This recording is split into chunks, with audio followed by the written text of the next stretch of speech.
I don't know, I guess I was about 20 years sober or something like that. And I was really depressed, so depressed. I called my doctor and I asked about, medication, like some antidepressants. And he said, well, let's get some blood work first and see what happens.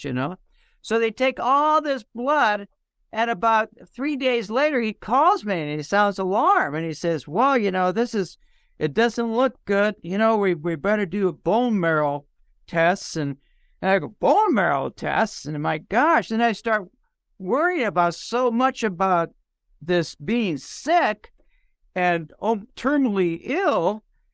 I forgot all about being depressed. But the blood work didn't really add up. So I went to another doctor who knew my history. And he said, well, let's take some other tests because this doesn't look good. This blood work, I know you, this doesn't look good. And so they did another test, all kinds of blood work, and it came back completely normal.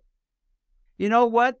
All my depression, as soon as he told me, well, that's a lab error, you're fine, everything ended. I felt great. I was, I didn't have any worries.